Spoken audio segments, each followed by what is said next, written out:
j'ai lu.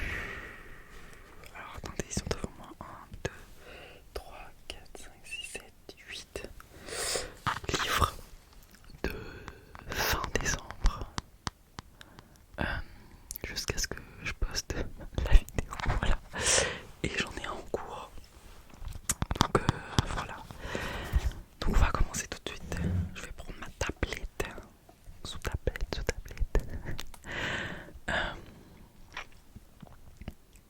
Je vais baisser le son parce qu'on sait jamais. Alors. Donc on va commencer par les livres. Les plus simples. Il n'y a pas d'ordre de lecture en fait. Puisque je me souviens plus dans quel ordre j'ai lu les livres. Voilà, Donc, La femme de ménage, bon, alors je l'ai lu en format. Enfin, sur internet. Enfin, en format digital. Sur internet. Donc, je ne l'ai pas. Mais je vais vous lire quand même un petit résumé. Voilà. Donc, le genre du livre, c'est un thriller psychologique. Donc, Millie, une jeune femme au lourd passé, décroche un emploi inespéré comme femme de ménage chez les Winchester. Une famille extrêmement riche. Très vite, elle découvre que Nina, la maîtresse de maison, a un comportement cruel et instable, tandis que son mari Andrew semble être l'époux parfait et martyrisé. Mais dans cette maison, les apparences sont trompeuses. Millie va vite comprendre que la petite chambre qu'on lui a attribuée au grenier ne se verrouille que de l'extérieur. Voilà, donc les rôles en fait au cours du livre vont être inversés. Alors du livre, qu'est-ce que j'en ai pensé? Il est très simple. Moi, vu que voilà, à ce moment où j'ai lu ce livre, je reprenais la lecture. Donc franchement, c'est hyper sympa à lire. C'est pas le plot twist de l'année, mais franchement, c'est hyper sympa à lire. Et pour les personnes qui veulent recommencer la lecture, etc., je pense que c'est un bon moyen de s'y remettre. Puisque voilà, c'est pas des mots hyper compliqués dans sa. Dans comment elle raconte l'histoire. C'est pas des mots de tous les jours, quoi. Je sais pas si c'est très clair ce que je dis, mais bon. Ensuite, je sais pas comment on appelle ça, mais vous savez, c'est pas le point de vue de l'autrice, du coup, vu que c'est de Freida McFadden. C'est en mode jeu à la première personne, donc en mode c'est Millie qui parle. Voilà, je sais pas comment on appelle ça.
il me dit bah mais ça doit être genre 10 ans plus tard, ou même un peu plus, je dirais que le tome 1, ça doit être genre 10-15 ans plus tard, je dirais.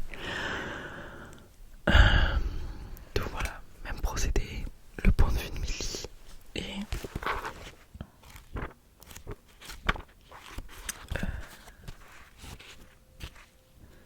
je crois que là on a que le point de vue de...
que je vous ai présenté, c'est à peu près le même nombre de pages, donc 400 genre, à peu près, un peu plus, un peu moins.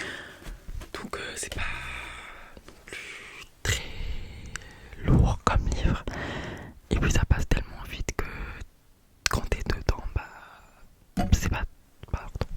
Quand t'es dedans, quand t'es dans le livre, quand t'es dans l'histoire, ça passe relativement très vite. Donc voilà. Donc moi j'avais bien aimé, j'aime bien le livre de Frida McFadden.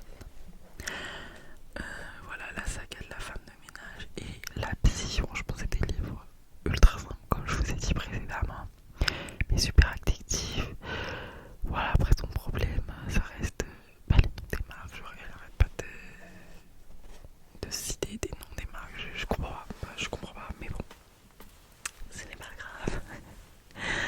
Ok, on va passer à la suite. D'ailleurs, je vous ai même pas montré les autres livres. De toute façon, c'est à l'envers.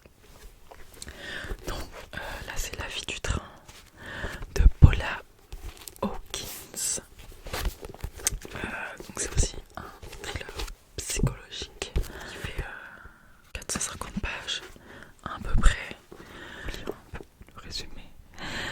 Rachel est une jeune femme détruite par son divorce et sombrant dans l'alcoolisme. Tous les matins, elle prend le même train et observe par la fenêtre la maison d'un couple apparemment parfait qu'elle idéalise. Mais un matin, elle aperçoit depuis sa vitre un détail choquant. Peu après, elle apprend que la jeune femme de ce fameux couple a disparu. Rachel décide de s'impliquer dans l'enquête, mais entre ses propres trous de mémoire, voilà les blackouts qu'elle fait liés à son... liés au fait qu'elle se saoule en fait. Et les mensonges des suspects. Découvrir la vérité s'annonce extrêmement périlleux. Donc là c'est pas... je sais pas comment on appelle ça, mais on a le point de vue de Rachel et de l'autre dame là, Anna, et une autre dame encore, Megan. Donc on a le point de vue de 3 femmes. Bon, si vous avez déjà lu le livre ou si vous comptez le livre, vous allez comprendre, mais Rachel, c'est le personnage principal, on va dire. Megan, c'est la fille qui a disparu, voilà, du couple que Rachel observait qui a disparu. Et Anna, c'est la nouvelle femme de l'ex-mari de Rachel. Je sais pas si c'est clair, mais voilà. Donc, en fait, Rachel, elle prend le train toujours à la même heure. Donc la banlieue de Londres, pour aller à Londres. Et en fait, quand elle est côté fenêtre, elle s'assoit côté fenêtre, donc à chaque fois elle voit la maison où se trouve Megan. Son vrai nom c'est Megan, mais elle l'appelle, je sais même plus. Bon, elle lui a inventé un prénom parce qu'elle sait pas comment elle s'appelle, ainsi qu'à son au commun de Megan et son mari d'ailleurs. Et du coup, qu'est-ce que je voulais dire? Du coup, elle observe à chaque fois qu'elle de loin en fait, mais elle arrive à voir à peu près qui est Megan et qui est son mari. Voilà, du train. Donc voilà, donc là c'est du point de vue, c'est pas genre à la première personne, c'est genre en mode elle, c'est je toujours. Pardon. Oh, attendez, j'essaie de regarder. Non, c'est à la première personne. Ok, parce que j'ai confondu avec un autre livre, donc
même les romans policiers et tout.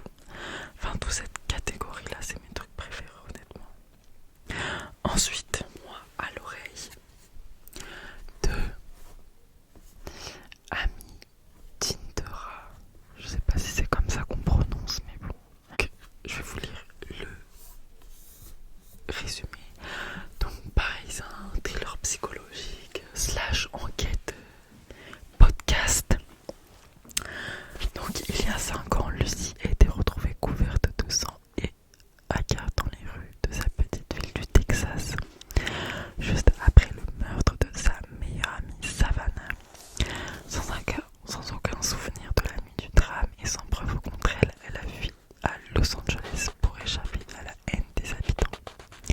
Mais aujourd'hui, un célèbre podcasteur spécialisé dans les crimes non résolus débarque en ville pour rouvrir l'affaire. Lucie décide de revenir affronter son passé et d'aider le podcasteur. Son but, découvrir une bonne fois pour toutes si elle est oui ou non la meurtrière que tout le monde pointe du doigt. C'est aussi à la première personne, donc je. Là, donc on a le point de vue de Madame, comment elle s'appelle, Lucie, donc le personnage principal. Je sais pas si on dit personnage principal aussi pour des livres, c'est plus pour les films qu'on dit ça.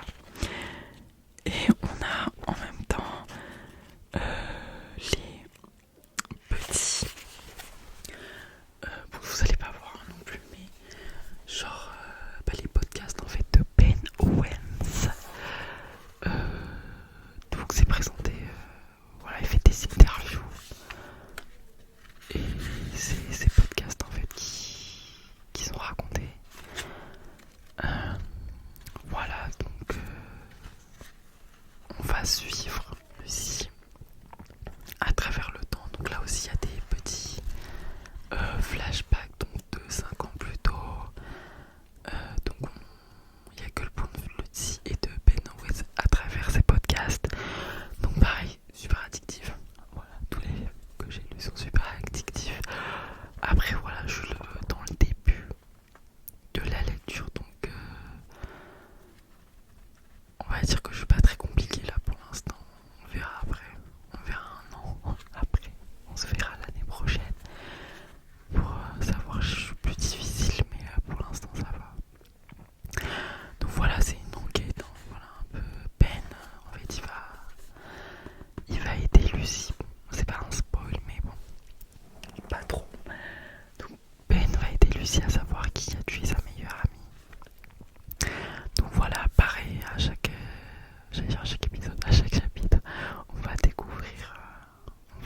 découvrir un peu plus sur les personnages, sur l'entourage de Lucie, voilà, sur son ex-mari, si je me trompe pas, sa mère, son père, sa grand-mère, etc. Enfin, et ses amis, voilà. Donc voilà, super actif aussi, je vous conseille. Par contre là, il y a des gens qui parlent, j'espère que vous entendrez pas parce que moi c'est en train de me saouler là. Voilà, je suis énervée. Bon, je vais terminer par tout ce qui est psychologique. Donc, thriller psychologique, le petit résumé que je vais vous lire. Anne et Margot sont invités à dîner chez leur voisin mitoyen. La babysitter s'étant désistée, ils décident de laisser leur bébé Cora dormir seul chez eux. Après tout, ils ont le babyphone allumé et passent vérifier toutes les demi-heures. Et pourtant, au retour de leur soirée, le pire se produit. Le perso évite. Très vite, la police s'en mêle et les parents eux-mêmes deviennent les suspects numéro 1. Entre tromperie, problèmes d'argent, dépression et manipulation, l'enquête va faire voler en éclats la façade de ces deux familles parfaites.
hyper facilement je veux dire.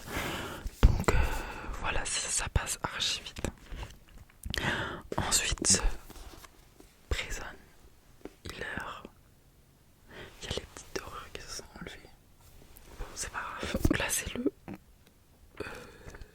livre le plus conséquent. Il fait genre 100 pages ou 50 pages que 100 ou 50 pages de plus que les autres. Mais quand tu le regardes de face par rapport aux autres, on dirait qu'il fait plus de pages. Après là, enfin c'est pas la même taille. C'est plus large que les autres, donc c'est peut-être pour ça. Donc je vais vous lire. Là c'est un fantasy genre et c'est plus catégorie roman ado, jeune adulte. Alors que les autres adultes, voilà, je tiens à préciser. Donc, Kiva a grandi dans la pire prison du royaume, Salindov, où elle survit en occupant le poste de guérisseuse. Quand la reine des rebelles est incarcérée dans un état critique, Kiva reçoit un message mystérieux lui ordonnant de la maintenir en vie. Pour la sauver d'un supplice, une série d'épreuves magiques et mortelles destinées aux pires criminels, Kiva décide de prendre la place de la reine rebelle qui est malade. Avec l'aide d'un mystérieux et très séduisant co-détenu, elle va devoir survivre à 4 épreuves impossibles pour espérer gagner sa liberté. Ça c'est Estelle, mon amie, qui m'a recommandé ce qui a un Instagram de lecture, ouais. Bah, c'est pas, ça peut être de recommandations en vrai. Bon, en tout cas, qui fait des revues de ses livres. Donc, recommandation et mon ami, voilà. Bon, c'est le premier, parce que tous les livres que je vous ai présentés précédemment, c'est tous des thrillers psychologiques. Donc là, c'est de la fantasy, genre roman, ado, vous connaissez quoi un peu, je sais pas en fait. Donc là, c'est à la 3e personne, mais entre le couple d'à côté où c'est à la 3e personne, où j'ai eu du mal à me mettre dedans, et là, bah, je trouve que c'est plus simple. Après, c'est destiné pour les jeunes, hein, donc c'est peut-être pour ça que c'est plus simple. Franchement, Kiva, super attachante. Et moi, à la fin, je m'y attendais pas. J'étais choc. Bah, vous imaginez même pas à quel point. Je sais pas si vous l'avez lu. En tout cas, moi, je vous conseille. Genre, quoi? Genre, j'ai fait un énorme quoi quand j'ai lu la fin de ce livre. En vrai, j'étais en mode, ah bon, tu nous cachais ça, genre. Bref, du coup, là, je suis en train de lire le 2e tome. Et bah voilà, j'en suis au début, donc je pourrais pas vous dire. Il y a 3 tomes de cette série de livres, et franchement, moi j'ai adoré. Hein. Les personnages sont attachants. Après, genre, quand tu lis la fin, tu te dis, genre, ok, c'est bizarre et tout, la dynamique, mais pourquoi pas. Donc ouais, là, il fait un peu plus de 500 pages. Hyper simple à lire, hyper addictif aussi. T'as envie d'en savoir plus à chaque fois, et voilà, les personnages sont super. Et voilà